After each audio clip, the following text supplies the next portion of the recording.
Dakar et sa banlieue patauge. Les inondations frappent encore des familles sinistrées. Et dans le nord, la peur du débordement du fleuve Sénégal. Qui doit agir, l'État, les maires ou les deux ensemble.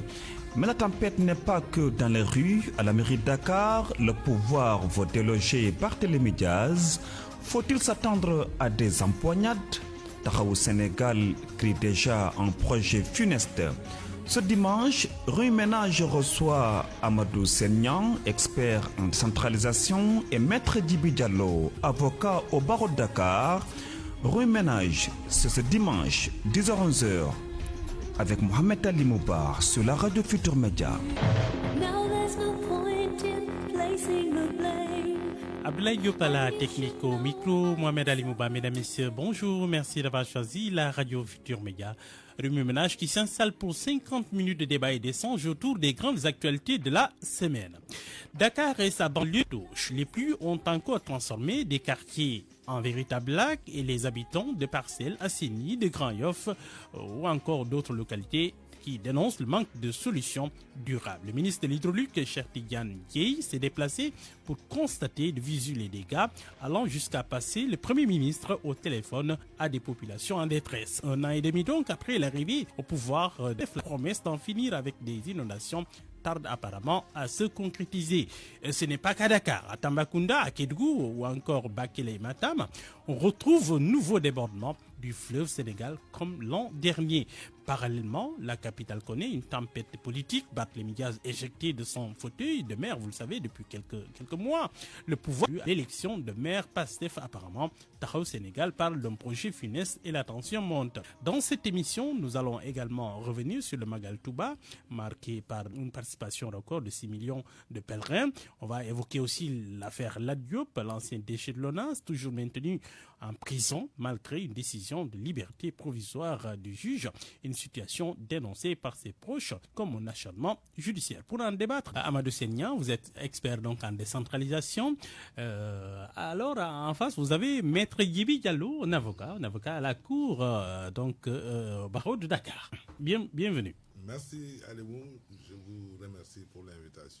Je salue les populations de Médina. D'où vous venez, hein, c'est cela, Yobel. Mais du Fouta également, de Kaskas, de Boké Dialoubé, de Galoya, de Mboumba. Je crois que vous connaissez bien la zone nord du Sénégal. Et je salue aussi la population de Kaolack. On salue donc finalement tout le monde.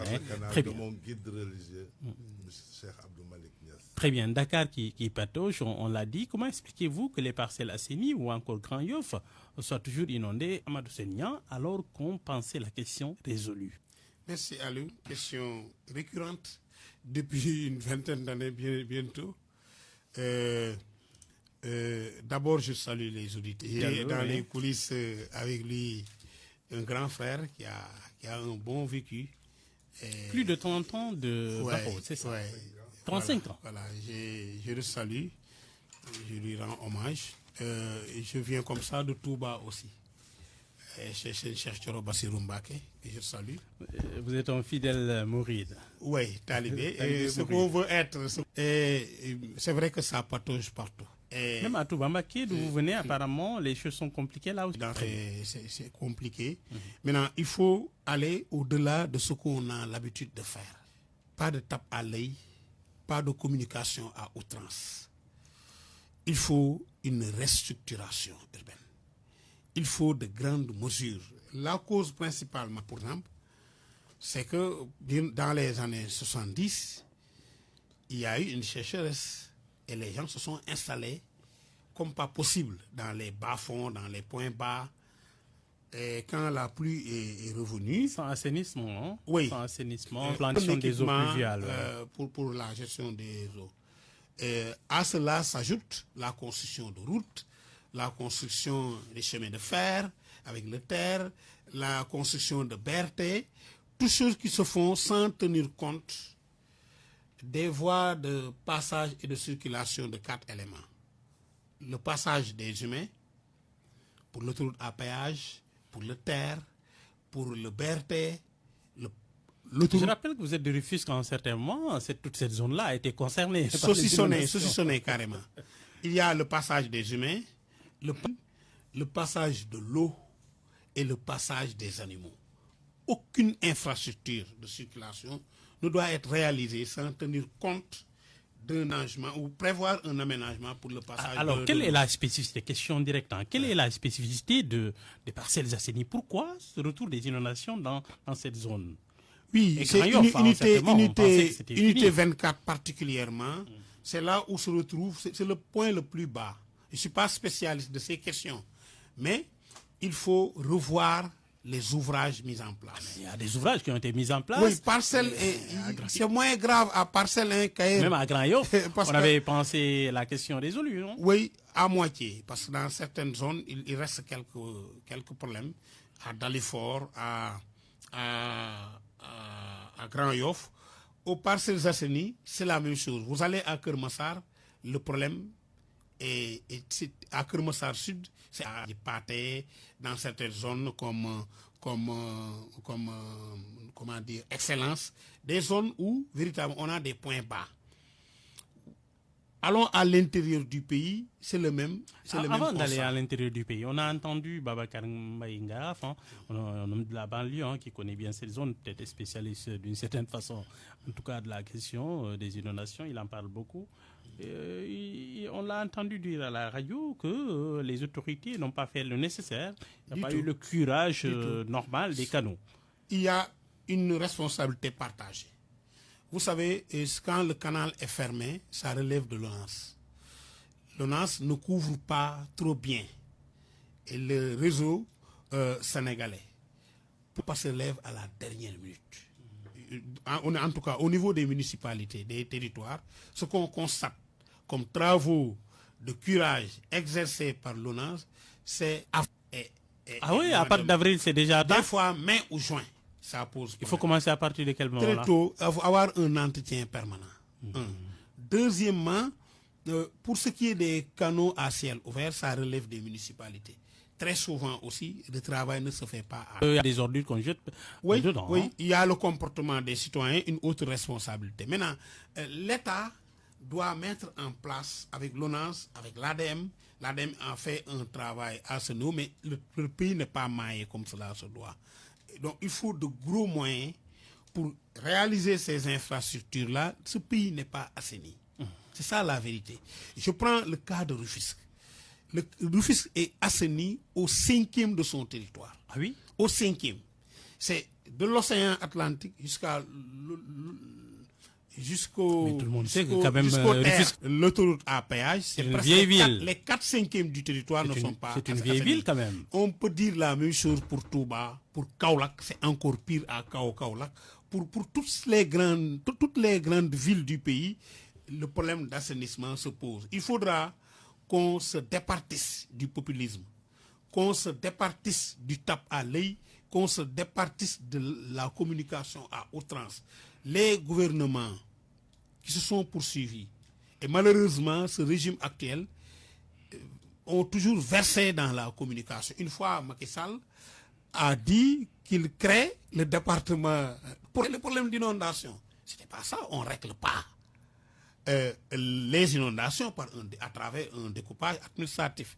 Est-ce que le fait de passer les populations, de passer le téléphone aux populations, on aura l'occasion de revenir sur le Premier ministre, est-ce que cela peut régler le problème des inondations? Alors, non, donc, il faut aller plus loin. On va y arriver. Maître Diallo, le ministre Cheikh Tidiane Dièye s'est déplacé, il est allé au chevet des populations. Est-ce que c'est un bon début?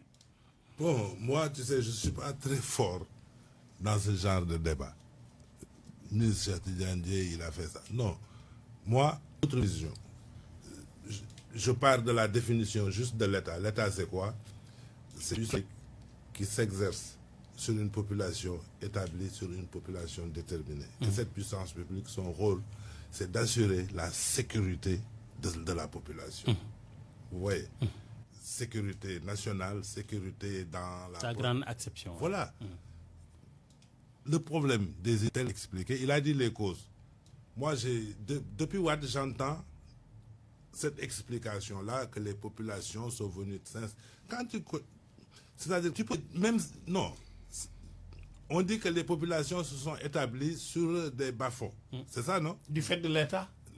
Bon, quel que soit le fait, la puissance publique doit trouver une solution structurelle. On apporte des solutions conjoncturelles en disant tel lieu. Non. Les populations qui sont établies sur des bas-fonds, il faut les déplacer. Et aujourd'hui, la réalité est que tout le monde ne peut plus rester à Dakar, ne peut plus vivre à Dakar. Je pense qu'il faut une politique de décentralisation et de assouplir à l'intérieur du pays. Le Sénégal, ce n'est pas Dakar seulement. Vous voyez, l'autre phénomène, c'est que, aussi, quand il dit du fait de l'État, et peut-être même des collectivités locales, les populations, elles s'établissent avant qu'on ne mette en place l'assainissement. L'éclairage public et tout. Tu viens, tu habites un quartier, tu construis des immeubles. Donc, le problème que nous vivons n'est pas un problème conjoncturel, hein. C'est un problème structurel. Et je pense qu'il ne faut pas faire de la politique avec cette question. Et justement, que pensez-vous de la démarche du ministre Tidiane Dièye? Compassion politique ou réelle prise en main? Non, franchement, je n'y pense rien du tout. Nous tous, nous compatissons. Mais nos élus, nos représentants, n'est-ce pas, notre gouvernement, oui, c'est bien de compatir, mais ce n'est pas seulement ça que nous attendons. Mais Bilal Diatta n'a pas touché comme les autres. Bilal Diatta, c'est de la communication. Mon ami Bilal Diatta, que je salue au passage, tout ça c'est du cinéma. Ah oui? Il faut arrêter ce cinéma-là. C'est du cinéma, mais les gens souffrent, vous venez, vous rentrez dans l'eau, vous nagez. Il faut arrêter de théâtraliser la République. La République est une chose extrêmement sérieuse. Vous comprenez? Quand il y a un problème, il faut trouver la solution. On n'a pas besoin de venir dire que voilà, on a traversé les eaux, on a nagé. Non, il faut trouver une solution. Et si vous ne pouvez, vous dites la vérité aux gens.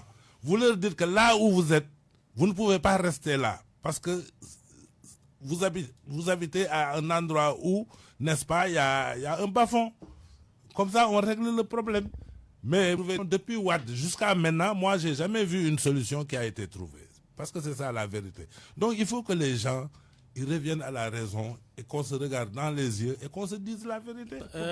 Amadou Seigna, le parti au pouvoir en passé a toujours critiqué le régime du président Macky Sall sur cette question, véritablement la question des inondations. Aujourd'hui, confronté aux dures réalités apparemment du pouvoir. C'est pas, moi, je ne fais pas de critique pour de la critique. Oui, ils doivent être très compatissants et très proches des populations. Les populations en ont besoin. Certains sont devenus comme ça, avoir de quoi manger et tout. Mais avec cette pluie-là, ils sont sinistrés, ils ont besoin d'appui. Et c'est ce que les maires font quelquefois. Que ça soit Bilal, que ça soit Djamil Sané, ils sont, à part tout ailleurs, ils sont aux côtés des populations. Mais comme vous l'avez dit, il faut aller au-delà. Et ça relève de l'État. Il faut effectivement... Wade avait tenté, il a tenté le plan Djahaï pour déplacer les populations. Mais même à Djahaï, il y a des inondations. Même à Djahaï. Donc il faut que l'État soit plus regardant et qu'on puisse véritablement aller vers une politique de décentralisation plus osée.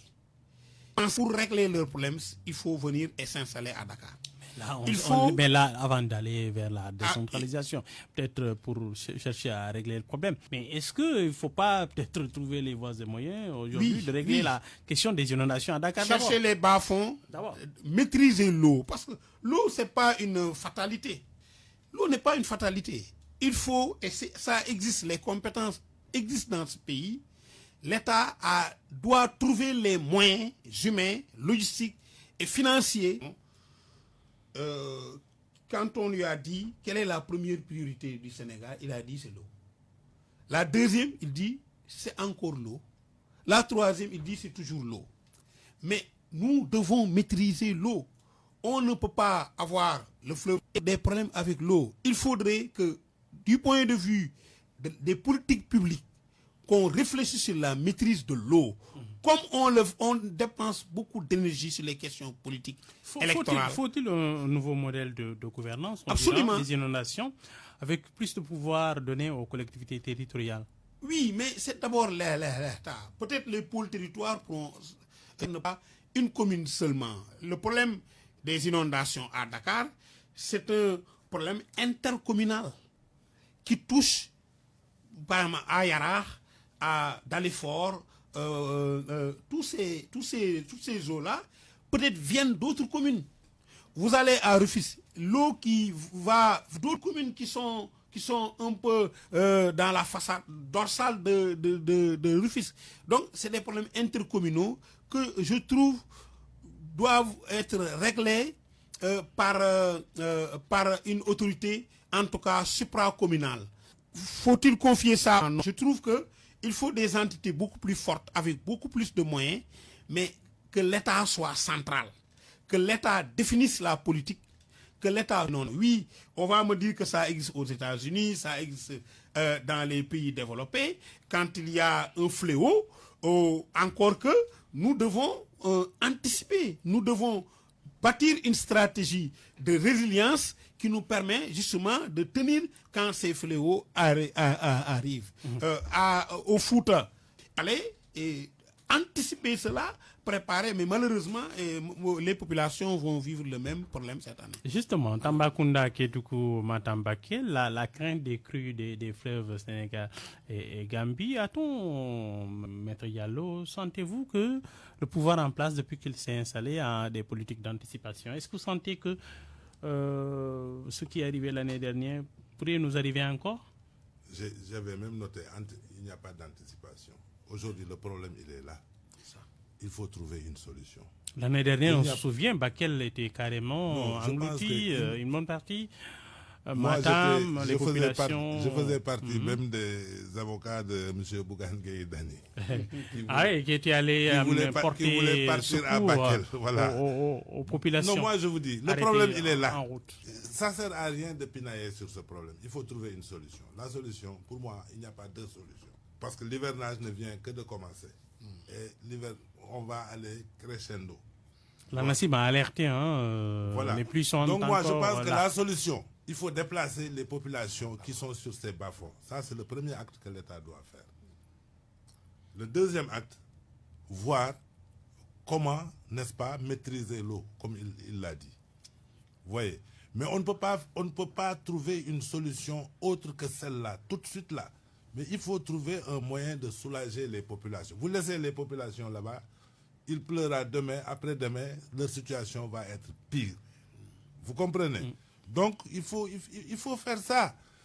Mais être là à dire, voilà, c'est-à-dire nous avons les plus grands intellectuels du monde. Nous n'avons fait que penser depuis notre indépendance jusqu'à présent. Mais nous n'agissons pas. Vous comprenez? Aujourd'hui, on n'a pas besoin de penser par rapport à ce problème-là. Il faut agir. Moi, j'ai vu des gens patauger dans l'eau, et puis après, c'est des maladies que ça va produire.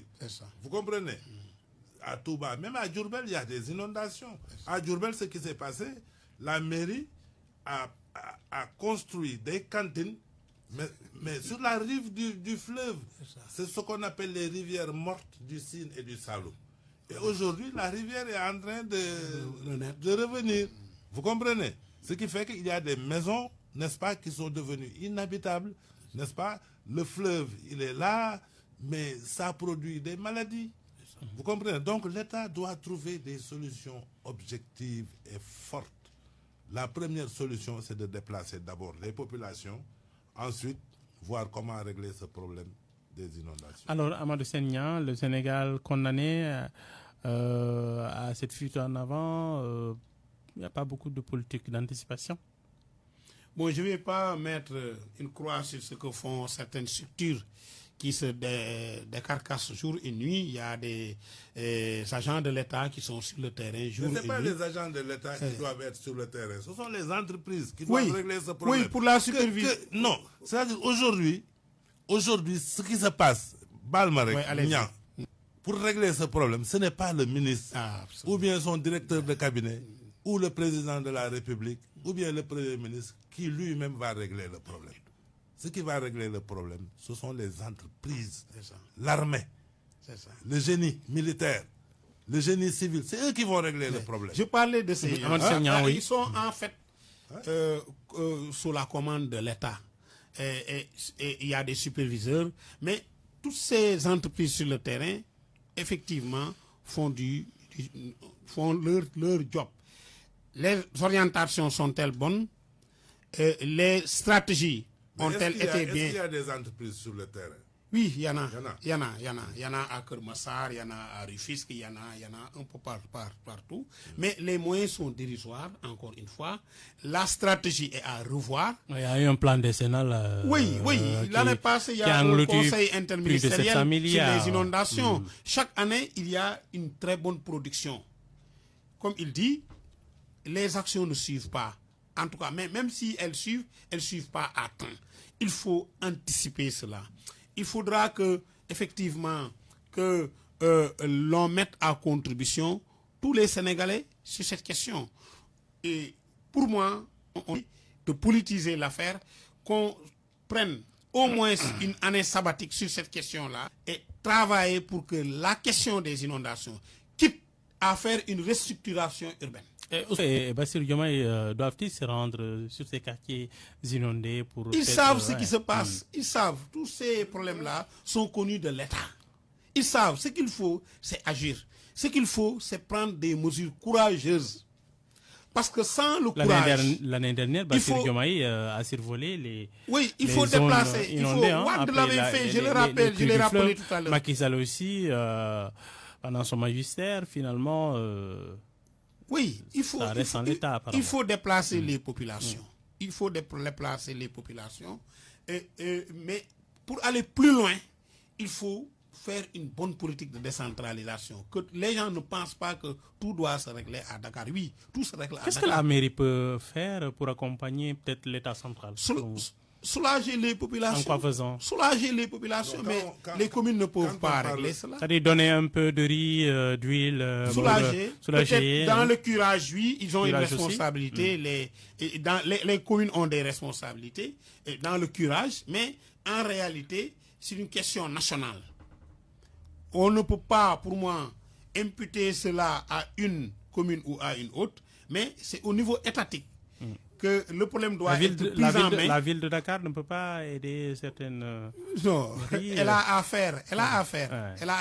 C'est un problème qui dépasse ces communes-là et ces collectivités. Les communes peinent à assurer cela. Il faudra que l'État prenne le taureau par les cornes et prenne des mesures drastiques dans le déplacement des populations, dans la restructuration urbaine, faire appliquer la loi d'orientation sur l'aménagement et le développement des territoires, qu'on n'autorise plus l'installation de telle usine, telle entreprise, telle population dans tel ou tel site qui n'est pas approprié. Il y a des zones non édificantes. L'État a par moment laissé faire pendant des années et c'est la conséquence. C'est pourquoi il faut aller vers une restructuration urbaine, permettre à l'eau de passer, parce que l'eau qui descend au Sénégal, il descendait il y a 1000 ans ou 2000 ans et avait une destination précise. Il faudra aménager pour que l'eau continue à aller là où elle doit aller. C'est uniquement cela. Alors donc on va avancer un peu. Vous voulez un mot avant? Parce que quand on parle de décentralisation, souvent les gens ils pensent exclusivement à la décentralisation institutionnelle, qui est le fait de transférer des pouvoirs, n'est-ce pas, voilà. Mais quand on parle de décentralisation par rapport au sujet que nous traitons, ça suppose une décentralisation territoriale. Ça veut dire quoi? Ça veut dire qu'il faudrait que certaines institutions qui sont à Dakar, n'est-ce pas, puissent être transférées à l'intérieur du pays. Et ça peut contribuer, à désengorger la capitale, et deuxièmement, à développer ces localités et pousser les populations à déménager vers ces localités. Donc, c'est cette forme de décentralisation. Je l'appuie, comme en France, très rapidement. Je l'appuie. On en avait parlé, les agences urbaines. Au plan technique, le problème se pose dans les régions. Les ARD, agences régionales de développement, sont bien et font un excellent travail d'accompagnement technique des collectivités territoriales. Mais il faut aller comme au Maroc, Majal, la Fédération des agences urbaines, comme en France, la Fédération nationale des agences urbaines, qui s'occupent de ces questions-là, au plan technique, qui font les appels d'offres, qui trouvent des entreprises et qui règlent les problèmes, qui veillent à l'application des lois au plan du code de l'urbanisme, du code de l'environnement, au plan à tous les niveaux, qu'on ait des techniciens qui puissent véritablement accompagner les collectivités. Ça, c'est pour anticiper et accompagner un peu les collectivités territoriales dans le développement de leur territoire. Je l'appuie, au-delà des compétences qu'on va donner, il faut des agences urbaines, mais pour les collectivités territoriales, je persiste à croire que les pôles territoires qu'on annonce là doivent être davantage responsabilités, en tout cas du point de vue de l'assainissement, avec des moyens conséquents, des moyens humains, des moyens financiers qui leur permettront justement de prendre en main cette question-là.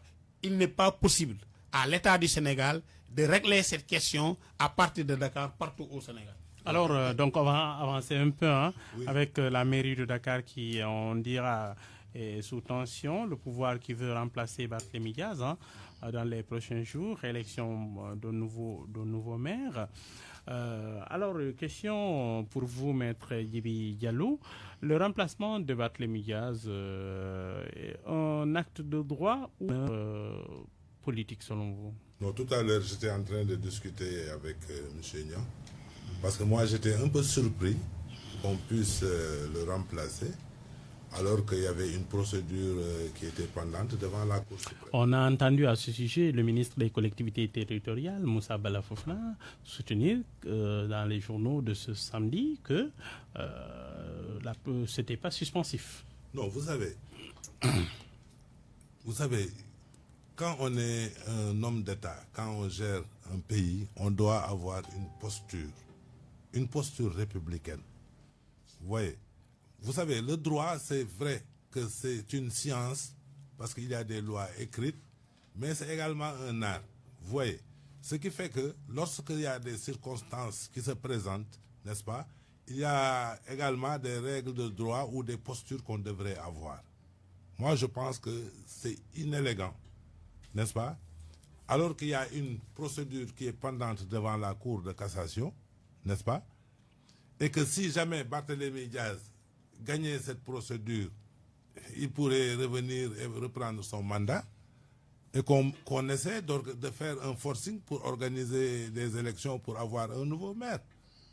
Bon, tout à l'heure, j'ai discuté avec lui, il me disait, moi je disais que le préfet ne pouvait pas révoquer Barthélémy Diaz. C'est une compétence qui était attribuée au président de la République.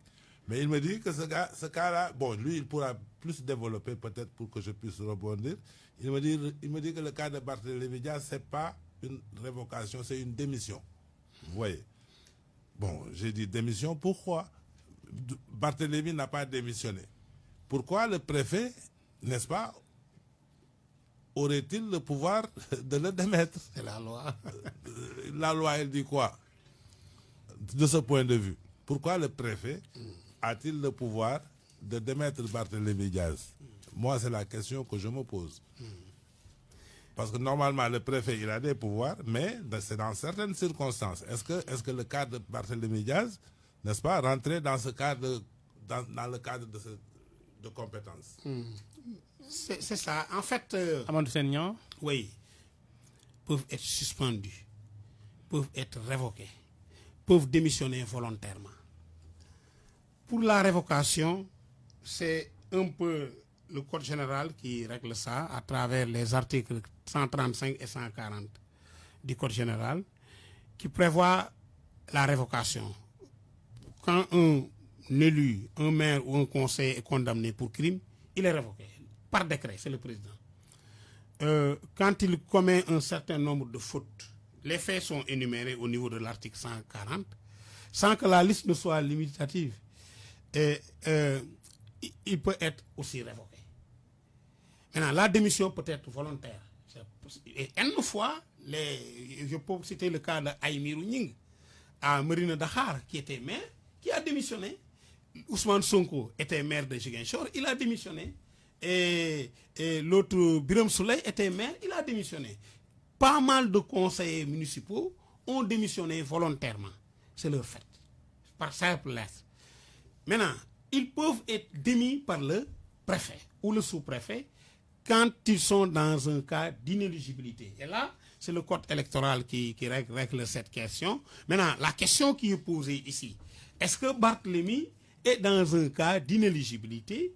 Oui, parce que quand il a été condamné, avant ou après, dans tous les cas, quand on est condamné pour un certain nombre de fautes, pour le code électoral, on est dans une situation d'inéligibilité. Pourquoi donc on a accepté Pourquoi donc on a accepté sa candidature? Non, c'est-à-dire, sur ce point, il faut que je t'éclaire quelque chose. Oui, mais laissez-moi terminer après. Laissez-le terminer, après vous allez rebondir. Je termine sur ça. Quand on est dans un cas d'inéligibilité, la question qu'on me pose ici, c'est est-ce que le préfet a le droit de le faire? Oui, le préfet, il fait, quand il constate une inéligibilité, il te demande, il y a des cas où on te demande, la loi te dit, tu as une possibilité d'option. On te donne un délai de 2 mois.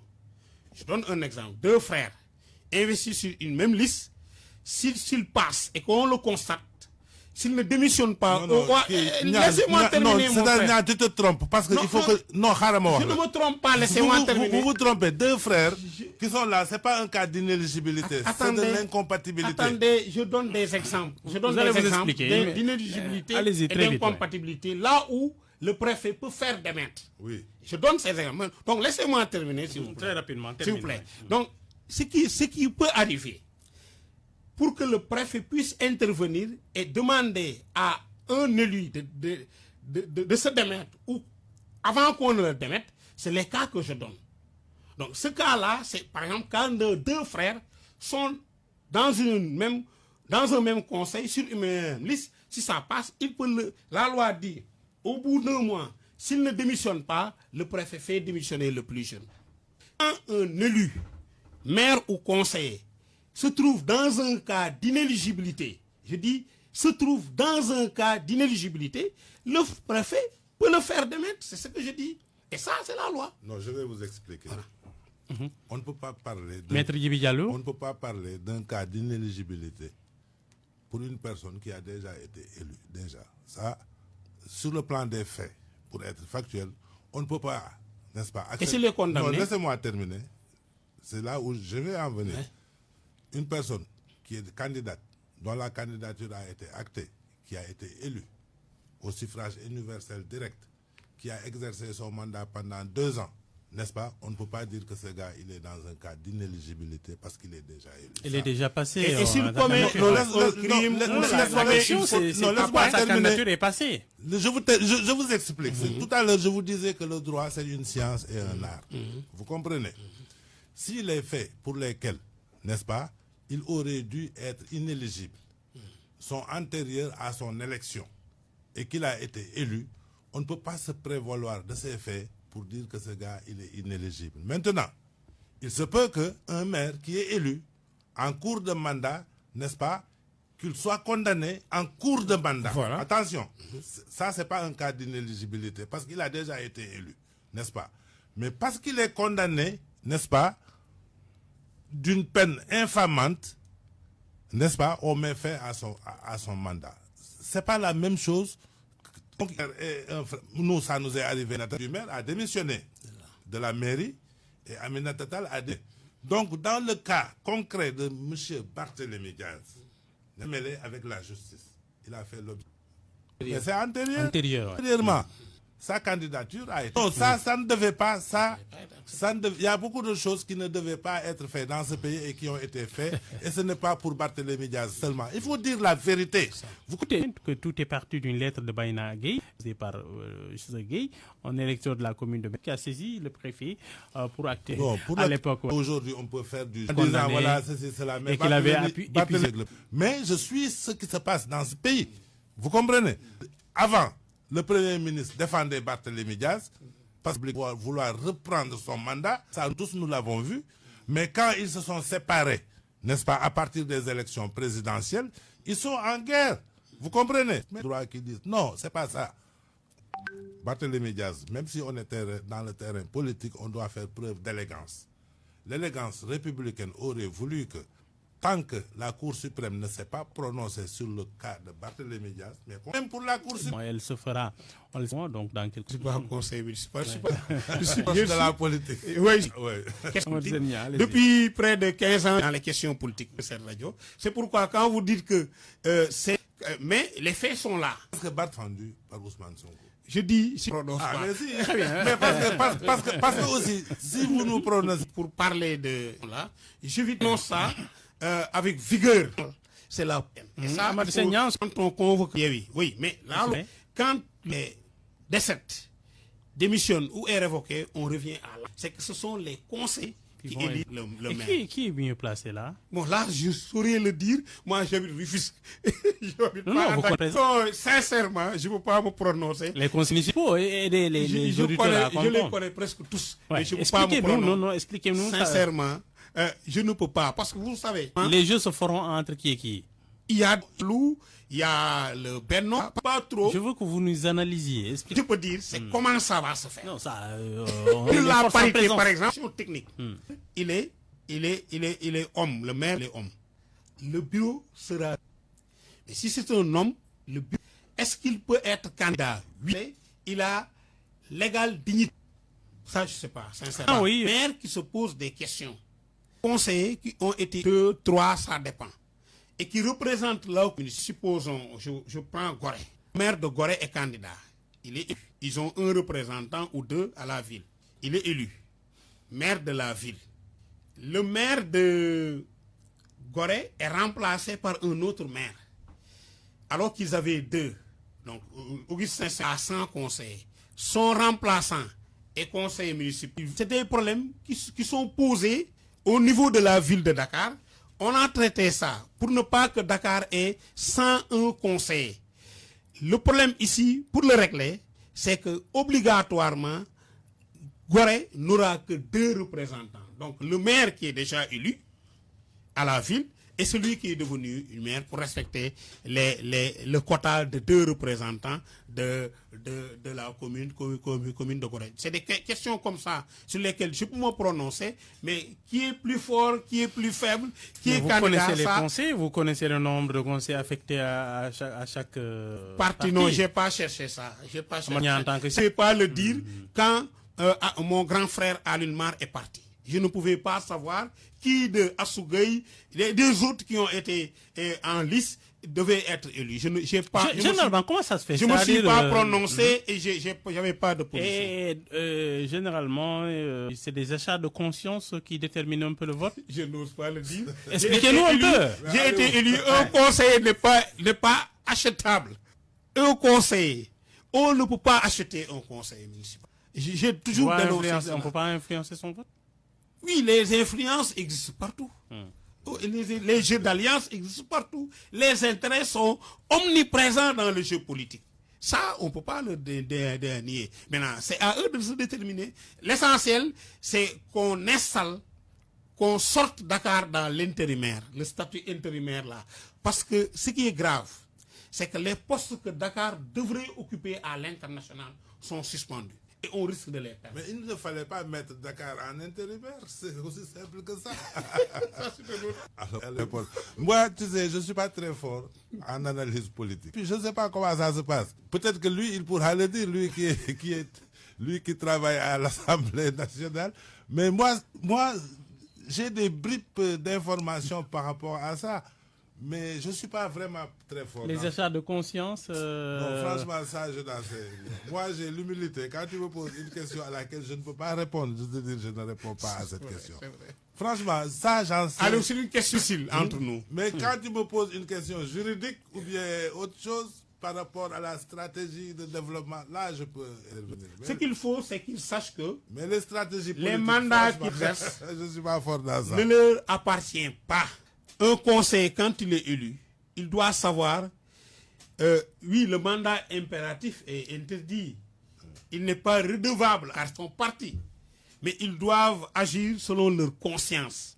Mettre l'intérêt général au centre de leurs décisions et des actes qu'ils posent. Moi, c'est tout. Vous savez que tous nos élus là, ils mettent l'intérêt de leur parti au-dessus de l'intérêt général. Mais c'est ce qui se passe. Il y en a qui ne le font pas. Et c'est ça qui nous bloque. Alors, je sais qu'il y a des élus à l'intérieur du Sénégal. Ceux qui ne le font pas, c'est des hommes d'État. Ouais, qui ne... Sincèrement. Alors, dernier, Lat Diop, ancien DG de l'ONAS, retenu toujours dans les liens de la détention.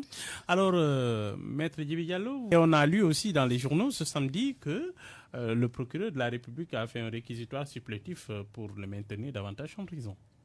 Ça, c'est la nouvelle stratégie. Malheureusement, pour Lat Diop seulement. Le parquet est dans son droit, non? C'est prévu, c'est dans les procédures. La stratégie, c'est ce qui se passe à l'appel. Et on sortit entre-temps un dossier de viol. Disant qu'elle a été violée par Jérôme Badiaki, elle a déposé une plainte pour le maintenir. C'est ce qui se passe. Là, ça fait un réquisitoire supplétif pour te maintenir en prison. Et qu'est-ce que le procureur dit dans ce réquisitoire? Et ça doit cesser. Lat Diop, il a bénéficié, on lui a... Le bracelet électronique n'est même pas une liberté L'assignation. C'est pas une liberté provisoire. Vous comprenez? Hein? Parce que c'est une résidence surveillée qui est assimilable à une détention. Donc même le pourvoi en cassation, pour moi, techniquement, ça ne devait pas suspendre sa libération.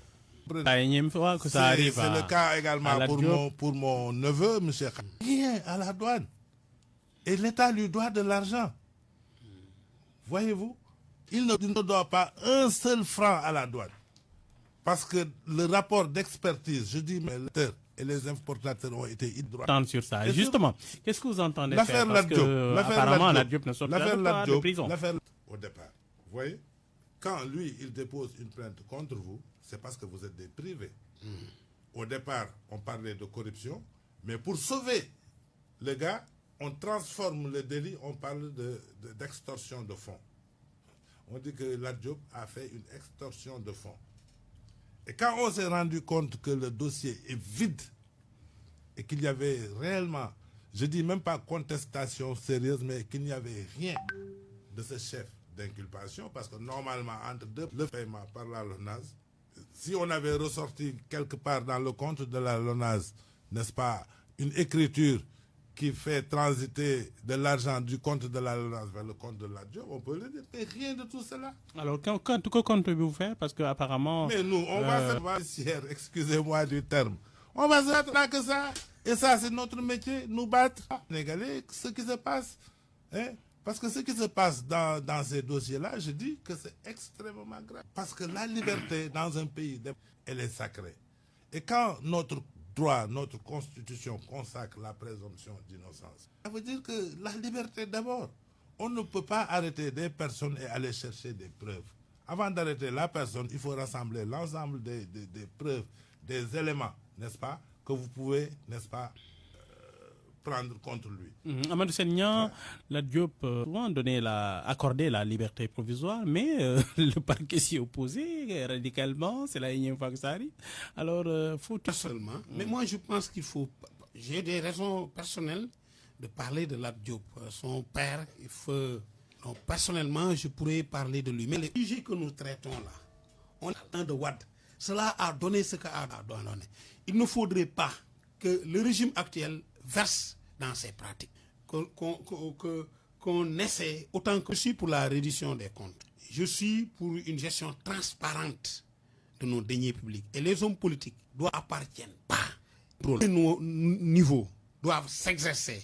Qu'on renforce les corps de contrôle du point de vue et du point de vue de la loi, opérer en amont et sanctionner de façon vigoureuse. Chasse aux sorciers, à la sorcière, c'est pas une bonne pratique. Dans ce ce qu'il faut, je le répète, c'est pacifier ce pays-là. Nous avons les ressources pétrolières et gazières qui sont là. Nous avons une jeunesse, une population très jeune. Nous pouvons nous développer.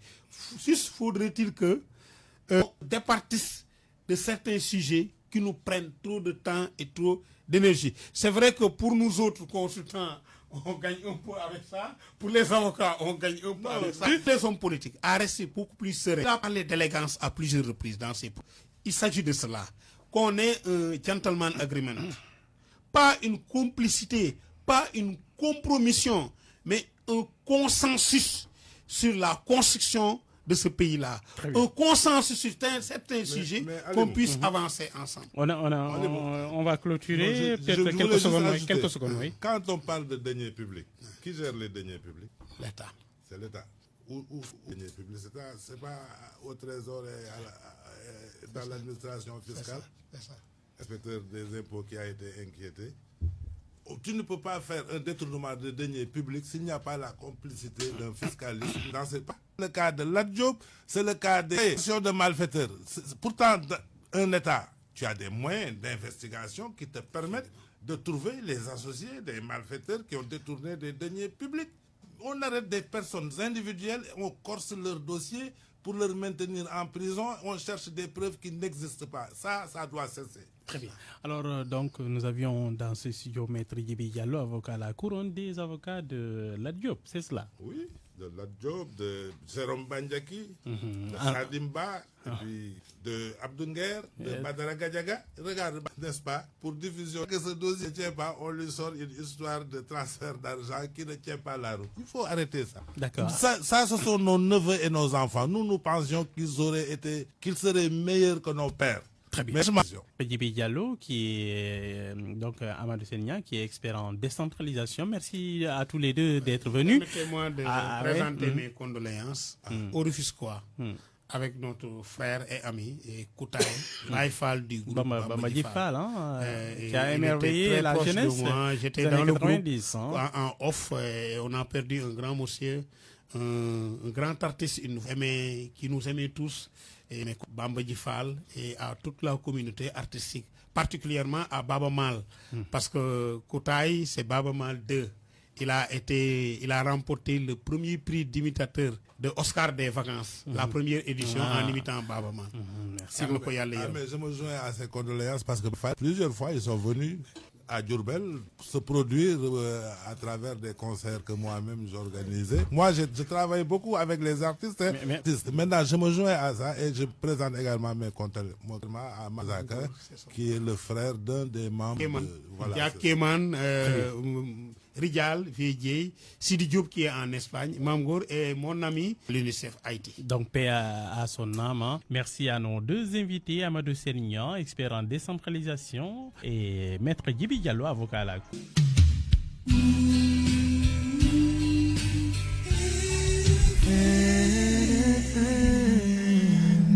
fukki waxtu ak benn xibaar ci gàttal asalaamaaleykum.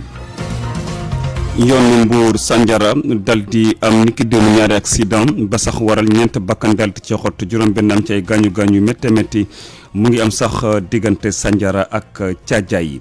Bassirou Diomaye Faye nag ma nga woon démb Thiaroye sur Mer wala Thiaroye Géej newoon nag ci wetu ñi loru